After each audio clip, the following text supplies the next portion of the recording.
இந்த பகல் கொள்ளை இன்னும் அதிகரிக்க போறதா ஒரு செய்தி வெளியாக இருக்குது. பாட்டாளி மக்கள் கட்சி நிறுவனர் மருத்துவர் ராமதாஸ் கூட நீங்க குறிப்பிட்ட அந்த பகல் கொள்ளை எப்படி குறிப்பிட்டு இருந்தார் அப்படின்னா, இப்ப கட்டணங்களும் பாத்தீங்கன்னா பிற மாநிலங்களோட ஒப்பிடும்போது தமிழ்நாட்டுல தான் சுங்கச்சாவடி கட்டணங்களும் அதிகம். லைஃப் டாக்ஸ், ஆயில் வரி நான் கட்டுறேன், ரோட் டாக்ஸ் கட்டுறேன். அப்போ அந்த ரோட் டாக்ஸ் வந்து எந்த ரோடுக்காக, எந்த சாலையில் என்னுடைய வாகனத்தை ஓட்டுவதற்காக, இயக்குவதற்காக நான் கட்டுறேன். இது எவ்வளவு பெரிய அயோக்கியத்தனம்.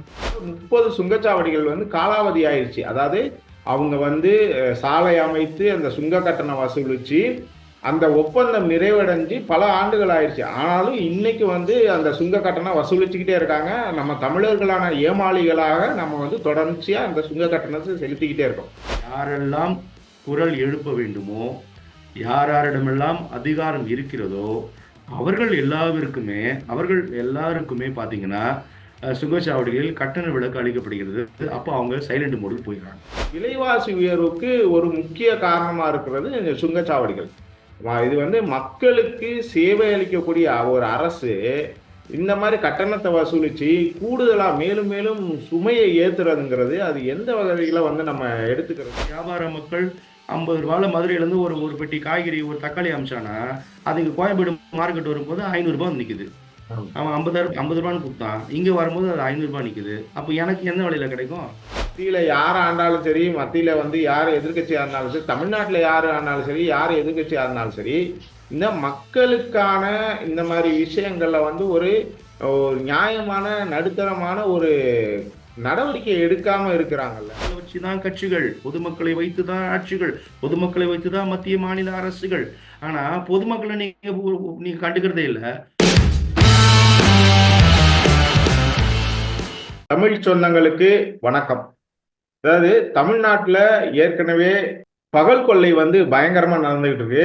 இந்த சூழ்நிலையில இந்த பகல் கொள்ளை இன்னும் அதிகரிக்க போறதா ஒரு செய்தி வெளியாக இருக்குது. அது தொடர்பாக நம்முடன் கலந்துரையாடுவதற்காக இணைந்திருக்கிறார் ஊடகவியலாளர் கிறிஸ்டோபதாஸ். வணக்கம் கிறிஸ்டோபதாஸ். வணக்கம் பத்மநாபன். நீங்க பகல் கொள்ளை அப்படின்னு 2 முறை குறிப்பிட்டீங்க. அந்த பகல் கொள்ளை நீங்க என்ன சொல்லுவீங்க அப்படின்னு நான் புரிஞ்சுக்கிறேன். அப்படின்னா பாட்டாளி மக்கள் கட்சி நிறுவனர் மருத்துவர் ராமதாஸ் கூட நீங்க குறிப்பிட்ட அந்த பகல் கொள்ளை எப்படி குறிப்பிட்டு இருந்தார் அப்படின்னா, அங்கீகரிக்கப்பட்ட சுரண்டல் மையங்கள் அப்படின்னு குறிப்பிட்டிருந்தாரு. நாம் தமிழர் கட்சியோட ஒருங்கிணைப்பாளர் திரு சீமான் வந்து நீங்க குறிப்பிட்ட இந்த பகல் கொள்ளை அதை எப்படி குறிப்பிட்டிருந்தார் அப்படின்னா, அடிமை இந்தியாவில் கூட 50 கிலோமீட்டருக்கு கப்பம் கட்டல. ஆனா சுதந்திர இந்தியாவில் 50 கிலோமீட்டர் நாங்கள் வந்து கப்பம் கட்டுகிறோம் அப்படின்னு அந்த பகல் கொள்ளை.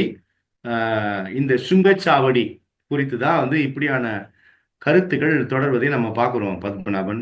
இப்போ நீங்க இந்த பகல் கொள்ளை குறிப்பிடுவதற்கான காரணம் என்ன? இப்ப தமிழ்நாட்டுல ஏற்கனவே 72 சுங்கச்சாவடிகள் இருக்குது. இது வந்து என்ன சொல்லுவாங்கன்னா, நாட்டிலேயே அதிக சுங்கச்சாவடிகளை கொண்ட ஒரு மாநிலம் அப்படின்னு பார்த்தா தமிழ்நாடை தான் சொல்லுவாங்க.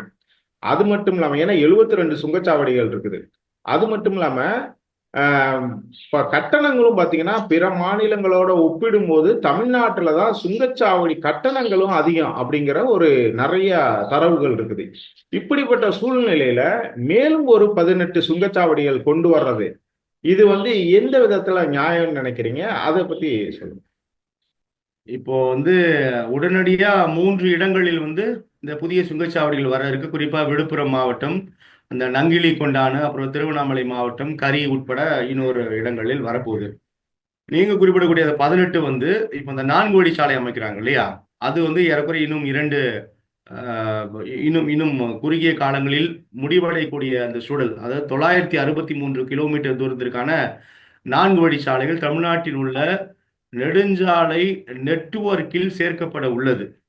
அதனால அதை சேர்த்துட்டா அதுவும் வந்து நீங்க இந்த சுங்கச்சாவடிக்குள்ள வந்துடும்.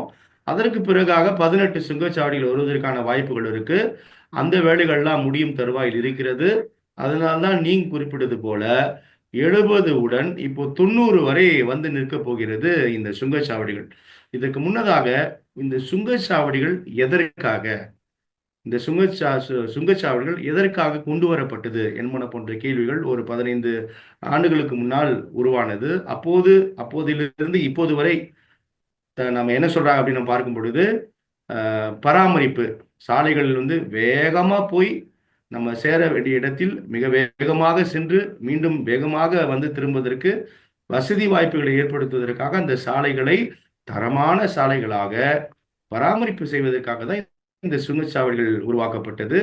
அதன் மூலமாக அந்த கட்டணங்களை அரசு உங்களுக்கு தான் வந்து சாலை பராமரிப்புக்காக செலவிட போகிறது அப்படின்றத விளக்கம் வந்து தரப்பட்டது. தற்போது வரை நீள்கிறது பத்மநாபன். இப்போ நீங்க குறிப்பிட்டதுபடி இந்த கட்டண, அதாவது இவ்வளவு சுங்கச்சாவடிகள் இந்தியாவில் உள்ள எந்த மாநிலங்களிலும் இல்லாத அளவுக்கு தமிழ்நாட்டில் தான் இவ்வளவு சுங்கச்சாவடிகள் இருக்கிறது. ஒப்பிடும் பொழுது அந்தந்த வேறு மாநிலங்களில் இல்லாத சுங்கச்சாவடி கட்டணமும் இங்கதான் வசூலிக்கப்படுது அப்படின்ற ஒரு இடம் இருக்குது அல்லவா? இது ஏன் என்ற கேள்வி இருக்குது. ஒண்ணு. ரெண்டு, இந்த சாலைகள் சரியாக பராமரிக்கப்பட வேண்டும். வாகன ஓட்டிகள், மகிழுந்தில் செல்லக்கூடியவர்கள் அல்லது சரக்குந்து, லாரி, கார் போன்ற வாகனங்களில் செல்பவர்கள் வேகமாக சரியான நேரத்திற்கு செல்ல வேண்டும் என்ற ஒரு பராமரிப்புக்காக தான் இந்த சாலைகள் சரியாக செய்யப்பட வேண்டும், பராமரிக்கப்பட வேண்டும் என்பதற்காக தான் சுங்கச்சாவடினா, நான் ஒரு மகிழுந்து வாங்குறேன், ஒரு கார் வாங்குறேன், அதற்கு லைஃப் டாக்ஸ், ஆயில் வரி நான் கட்டுறேன், ரோட் டாக்ஸ் கட்டுறேன்.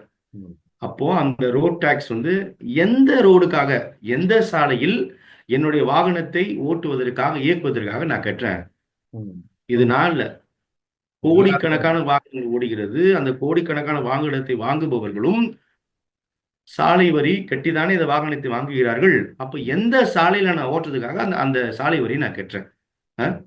இது இது எவ்வளவு பெரிய, இது எவ்வளவு பெரிய அயோக்கியத்தனம். ஒரு அரசாங்கம் செய்யக்கூடிய காரியமா அது? இந்த திட்டம் உருவான போது எந்த விளக்கம் கொடுத்தாங்கன்னா, பில்ட், மெயின்டைன், சப்மிட், அதாவது கட்டமை, நிர்வகி, மீண்டும் வந்து ஒப்படைத்தல், இப்படிதான் அந்த அந்த திட்டத்திற்கான பெயரை உருவாக்கப்பட்டது. இப்போ நம்ம தமிழ்நாட்டில் பார்க்குறோம் பத்மநாபன், அதாவது ஏராளமான 30க்கும் மேற்பட்ட சுங்கச்சாவடிகள் காலாவதியான பின்பும் செயல்பட்டு கொண்டு இருக்கிறது, அங்க கட்டணம் வசூலிக்கப்படுகிறது அப்படின்ற ஒரு குற்றச்சாட்டு போது அங்கங்க வந்து சுங்கச்சாவடிகளில் அதாவது சுங்கச்சாவடிகளில் இப்படியான அடிப்படை உரிமைகள் அங்கு வரக்கூடிய வாகன ஓட்டிகளுக்கு, பொதுமக்களுக்கு தர வேண்டும் என்று ஒரு நீண்ட பட்டியல் இருக்கிறது. அதையும் தந்தபாடு இல்லை. அப்போ இப்படி ஏற்கனவே நிறைய விமர்சனங்கள், கடுமையான அதிருப்திகள் இந்த சுங்கச்சாவடி மீது நிலவுகிற சூழலில் தான் இப்போ மீண்டும் ஒரு 18 சுங்கச்சாவடிகள் தமிழ்நாட்டில் வரப்போகுது அப்படின்ற ஒரு பேரதிர்ச்சி உருவாகி இருக்கு பத்மநாபன். ஒண்ணு. நீங்க இன்னொரு விஷயம் நம்ம புரிஞ்சுக்கணும். இப்ப இந்த சுங்கச்சாவடிகள் உருவாக்கப்பட்டதிலிருந்து வேறு வழி இல்லாமல் ஆயிட்டாங்க மக்கள். அதாவது சுங்கச்சாவடியை எதிர்த்து வந்தார்கள் தமிழக ஆளுரிமை கட்சி. விஜயகாந்த் இருக்கும் வரையில் தேசிய முற்போக்கு திராவிட கழகம் கூட அதை கடுமையா எதிர்த்தது. நான் சொல்றது ஆரம்ப கால தேமுதிக நான் சொல்றேன். நாம் தமிழர் கட்சி எல்லாமே எதிர்த்து வந்தாங்க. நீங்க கடைசியில சுங்கச்சாவடி வேண்டுமா வேண்டாமா என்ற இடத்துல என்ன ஆச்சுன்னா, கடைசியில வந்து ஃபாஸ்டேக் கொண்டு வந்துட்டாங்க.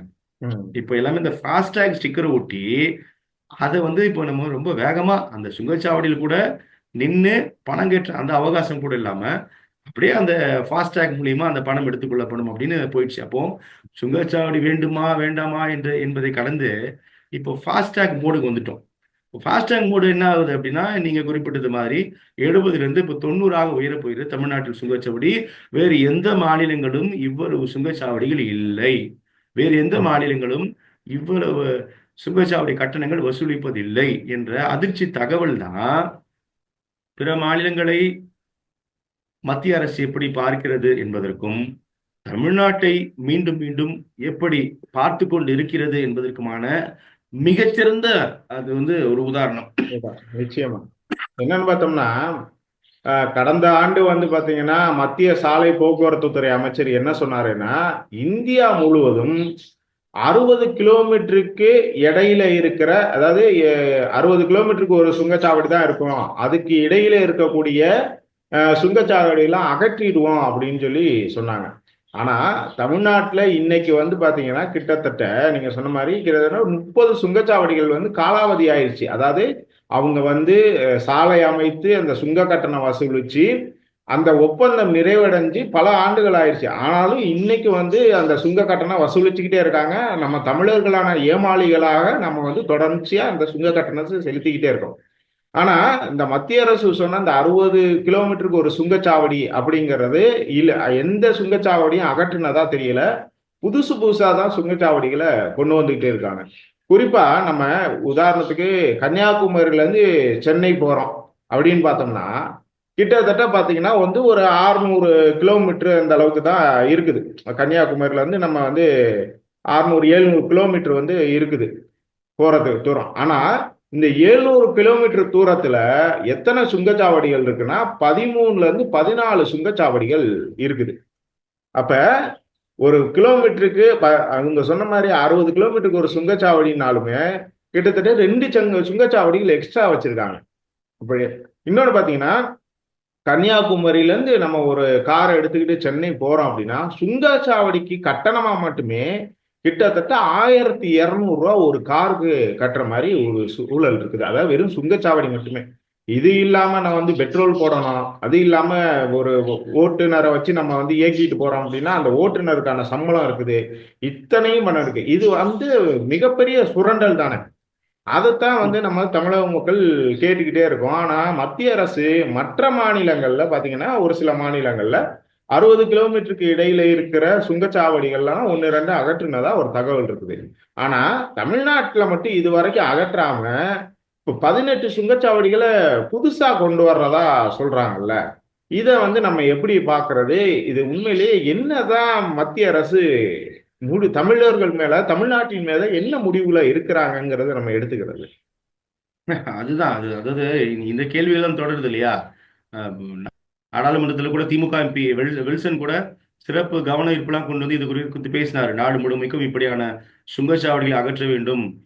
ஆங்காங்கே இருக்கக்கூடிய சுங்கச்சாவடிகள் வந்து அத்துமீறி செயல்படுகின்றன, காலாவதி ஆன பின்பும் செயல்படுகின்றன, அதிக கட்டணங்களை வசூலிக்கின்றன அப்படின்னு திமுக எம்பி வில்சன் வந்து நாடாளுமன்றத்தில் பதிவு செய்தார். சமீபத்தில் கூட நம்மளுடைய நெடுஞ்சாலைத்துறை அமைச்சர் திரு ஏவா வேலு கூட ஒரு செய்தியாளர் சந்திப்புல இந்த காலாவதியான சுங்கச்சாவடிகள் குறித்து கேள்வி எழுப்பிய போது இங்கெங்க இந்த காலாவதியான சுங்கச்சாவடிகள் மீண்டும் செயல்பட்டு கொண்டிருக்கிறது, இது தொடர்பாக நாங்கள் மத்திய அரசுக்கு கடிதம் எழுதியிருக்கிறோம் கூட ஏவாவையில் பதிவு செய்தார்.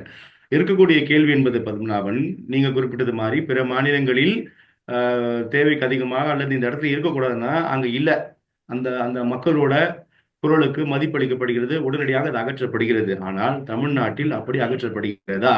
மீண்டும் நீங்க நாடாளுமன்றத்துல ஒரு ஒரு ஒரு கவன ஈர்ப்பு கொண்டு வரீங்க, நாடாளுமன்றத்துல பேசுறீங்க, மறுப்பதற்கில்லை. துறை சார்ந்த அமைச்சர் மத்திய அரசு கடிதம் எழுதியிருக்கிறதாக சொல்லுகிறார். ஆனால் நீங்க பேசிட்டே இருக்கீங்க, எதிர்ப்பை காட்டிக்கொண்டே இருக்கிறீர்கள். ஆனால் மத்திய அரசு செவிசாய்த்த பாடில்லை. நடந்து முடிந்த நாடாளுமன்ற தேர்தலில் கூட தேசிய முற்போக்கு ஜனநாயக கூட்டணி, அதாவது காங்கிரஸ் தலைமையிலான இந்த இந்த இந்தியா கூட்டணி ஆட்சி அமைக்குமையானால் நாடு முழுவதும் உள்ள ஒட்டுமொத்தமான சுங்கச்சாவடிகள் உறுதியாக அகற்றப்படும் அப்படின்னு தேர்தல் வாக்குறுதியாவே தந்தாங்க. அது மறுப்பதற்கில்லை. ஒருவேளை அந்த ஆட்சி அமைந்திருக்குமேயானால் அது ஒருவேளை அரங்கேறி இருக்கலாம். ஏன்னா அந்த ஆட்சி இப்போ ஆட்சியில் அமராதனால் நம்ம அதை சொல்ல முடியல. ஆனால் தேர்தல் வாக்குறுதியாக தந்தார்கள். அப்போ தேர்தல் வாக்குறுதியாக இருக்கட்டும், நாடாளுமன்றத்தில் எம்பிக்கள் முழங்குவதாக இருக்கட்டும், துறை சார்ந்த அமைச்சர்கள் பேசுறாங்க, அங்கங்க சிறு சிறு அளவிலான எதிர்ப்புகள் நடத்தப்படுகிறது, போராட்டங்கள் நடத்தப்படுகிறது. இருந்தாலுமே நீங்க என்ன சொன்னாலும் நாங்க செய்யறதை தான் செய்வோம். மத்திய அரசாங்கம் ஒரு முடிவை எடுத்துச்சுன்னா அதை வந்து எதிர்த்து கேள்வி கேட்பதற்கு நீங்களாம் யாரு? ஒருவேளை நீங்க கேட்டா கூட நீங்க கேளுங்க, நீங்க கேட்கறத கேட்டுட்டே இருங்க, நாங்க செய்யறதை செஞ்சுட்டே இருப்போம் அப்படின்றத நம்ம பார்க்க முடியுது. ஏன்னா இப்போ இந்த 4 வழிச்சாலை முடிந்ததுக்கு அப்புறம் 18 சுங்கச்சாவடிகள் வரப்போகுது. அந்த 18 சுங்கச்சாவடிகளுக்கும் கட்டணம் வந்து வசூலிக்க தான் போறாங்க. இப்போ 2 விஷயம் பத்மநாபன், நீங்க அரசியல்வாதிகள், அரசு அதிகாரிகள், உயர்நீதிமன்ற நீதிபதிகள் இவங்க எல்லாருக்குமே சிறப்பு சலுகைகள் மூலமா சுங்கச்சாவடிகளில் கட்டணம் வசூலிக்கப்படுவதில்லை. அதே மாதிரி லோக்கல் பொலிட்டிஷியன்ஸ் கூட லோக்கல் அட்ஜஸ்ட்மெண்ட் அடிப்படையில் கட்டணம் வசூலிக்கப்படுவதில்லை. அப்போ நீங்க யாரெல்லாம் குரல் எழுப்ப வேண்டுமோ, யாரிடமெல்லாம் அதிகாரம் இருக்கிறதோ அவர்கள் எல்லாருக்குமே பாத்தீங்கன்னா சுங்கச்சாவடிகளில் கட்டண விலக்கு அளிக்கப்படுகிறது.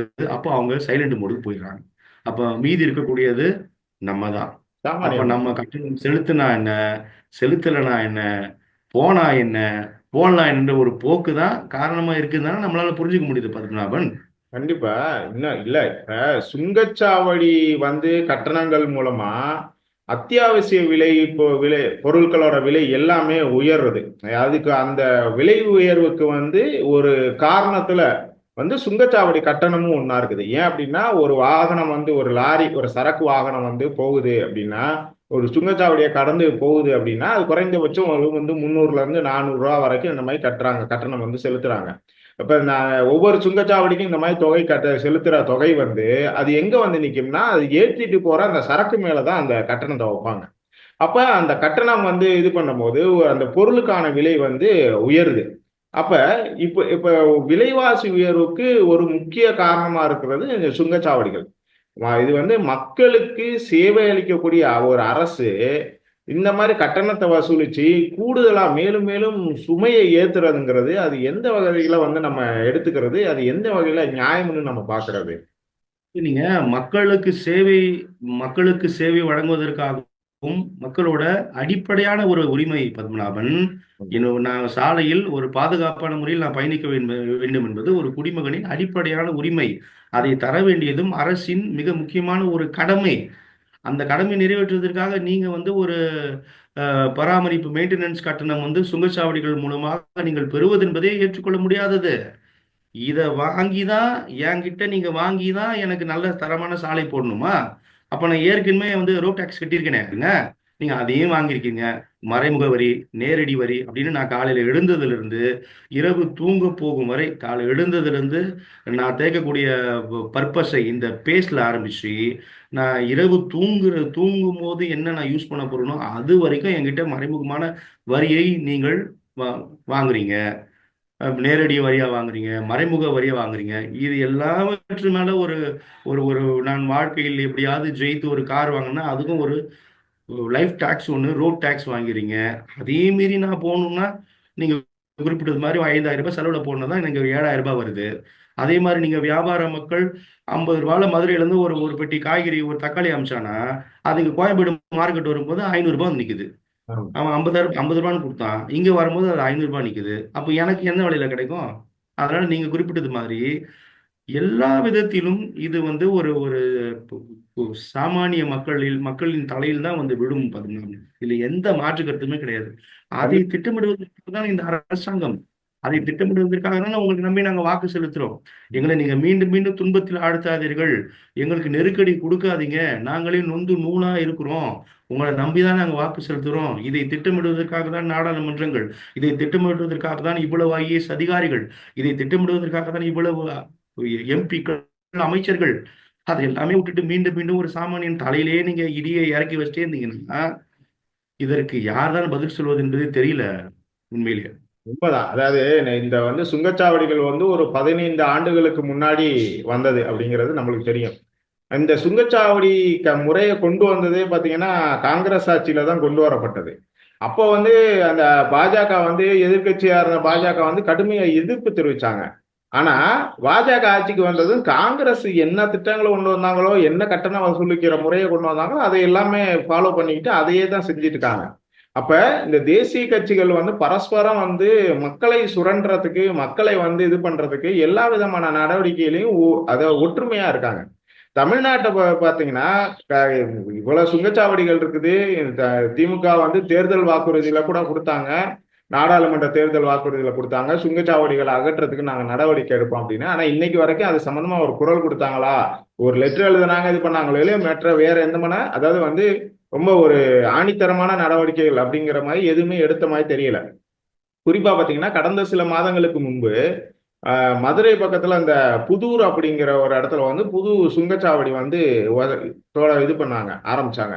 அந்த சுங்கச்சாவடியில ஒரு காருக்கு ஒரு வழியில வந்து போறதுக்கு கட்டணம் பாத்தீங்கன்னா 190 ரூபா. அப்ப வந்து ஒரு ஒரு வாரம் வந்து அது ஒரு பேசு பொருளா இருந்தது. ஆனா அதுக்கப்புறம் மக்கள் இப்ப கட்டணம் செலுத்ததான் செய்ய வேண்டும், ஏன்னா வேற வழி இல்லை. அதை தான் அந்த இதை வந்து நம்ம கட்டணம் செலுத்தாம வேற வழியில போறதுக்கு வாய்ப்பு இல்லை. ஆனா இந்த அரசு வந்து அதெல்லாம் பார்த்துக்கிட்டு அமைதியா தான் இருக்கிறாங்க. அப்ப இது வந்து மத்தியில யார் ஆண்டாலும் சரி, மத்தியில வந்து யார் எதிர்க்கட்சியா இருந்தாலும் சரி, தமிழ்நாட்டுல யார் ஆண்டாலும் சரி, யார் எதிர்க்கட்சியா இருந்தாலும் சரி, இந்த மக்களுக்கான இந்த மாதிரி விஷயங்கள்ல வந்து ஒரு நியாயமான, நடுத்தரமான ஒரு நடவடிக்கை எடுக்காம இருக்கிறாங்கல்ல. இத வந்து நம்ம மக்கள் எப்படி புரிஞ்சுக்கிறது? ஏன்னா, எந்த அரசு வந்தாலும் இது போன்ற நடவடிக்கைகள வந்து அவங்க அத மட்டுப்படுத்துறதுக்கு, அத கட்டுப்படுத்துறதுக்கு எந்த நடவடிக்கையும் எடுக்க மாட்டேங்கிறாங்களே. ம். உறுதியாக, அதாவது நீங்க குறிப்பிட்டது மாதிரி, நான் தான் ஏற்கனவே சொன்னேன் உங்களுக்கு. அதாவது கேள்வி கேட்கும் இடத்தில் இருக்கக்கூடியவர்கள், உத்தரவு போடும் இடத்தில் இருக்கக்கூடியவர்கள், அதிகார மையங்களில் இருக்கக்கூடியவர்கள் எல்லாருக்குமே சுங்கச்சாவடிகளில் கட்டண விலக்கு அளிக்கப்படுகிறது. அவர் குறைந்தபட்சம் அங்க காத்திருக்க வேண்டிய தேவை கூட அவங்களுக்கு இல்ல. அவங்க ரொம்ப வேகமா போயிடலாம். வரதுக்கு முன்னாடியே கேட் ஓபன் பண்ணிருவாங்க. அப்படி இருக்கும் பொழுது யார் கேட்க போறா? நீங்க ரொம்ப எதார்த்தமா புரிஞ்சுக்கலாம் நம்ம. நீங்க ஆங்காங்கே இந்த கட்சிகளோட மாநாடுகள் நடைபெறும் பொழுது, அது திமுகவோ, அதிமுகவோ, தாவேக்காவோ, பாமகவோ எந்த கட்சிகள் மாநாடு நடத்தும் போதுமே, அந்த தொண்டர்களுக்கு அங்க கட்டணம் அந்த தொண்டர்கள் அந்த வாகனங்கள்ல போவாங்க இல்லையா? அந்த பகுதிகளுக்கு. அப்ப போம்போது பார்த்தீங்கன்னா, அந்த வாகனங்களுக்கு கட்டணம் வசூலிக்கப்படுவதில்லை. அப்ப புரியுதா உங்களுக்கு? இதுதான். ஆனா, நீங்க 99 விழுக்காட்டினர் பொதுமக்கள் தான். பொதுமக்கள வச்சு தான் கட்சிகள், பொதுமக்களை வைத்து தான் ஆட்சிகள், பொதுமக்களை வைத்து தான் மத்திய, மாநில அரசுகள். ஆனா, பொதுமக்கள நீங்க கண்டுக்கிறதே இல்ல. பொதுமக்களும் தங்களோட அதிகாரத்தை உணரவில்லை. பொதுமக்களும் வந்து நம்மளுக்காக யாரோ கேட்பாங்க. நமக்காக அவரு கேட்பாரு, இவரு கேட்பாருன்னு நெனச்சே, மீண்டும் மீண்டும் எல்லா சுமையையும் சுகமான சுமைகளா நினைக்காம, இது சுமையாவே நெனச்சும் சுமந்துட்டு தான் இருக்காங்க பத்மநாபன். பார்ப்போம். இன்னும் வந்து இந்த தமிழ் இன்னும் எத்தனை சுங்கச்சாவடி 18 சுங்கச்சாவடின்னு சொல்லியிருக்காங்க. இன்னும் உண்மையிலேயே எத்தனை சுங்கச்சாவடி கொண்டு வர போறாங்க அப்படிங்கிறது தெரியல. மக்கள் இன்னும் எத்தனை ஆண்டுகள் ஏமாளிகளா இருக்க போறாங்க? குறிப்பா தமிழ்நாட்டு மக்கள் இன்னும் எத்தனை ஆண்டுகள் ஏமாளிகளாக இருக்க போறாங்க அப்படின்னு தெரியல. இந்த அரசுகள் எத்தனை காலம் தான் வந்து ஏமாற்றுபவர்களாவே இருக்க போறாங்கங்கிறதும் தெரியல. பார்க்கலாம். இது வந்து எல்லாத்துக்குமே காலம் தான் பதில் சொல்ல வேண்டும். உங்கள் வரைக்கும் கருத்துக்கும் நன்றி. கிருஷ்ணகுமார். நன்றி பத்மநாபன்.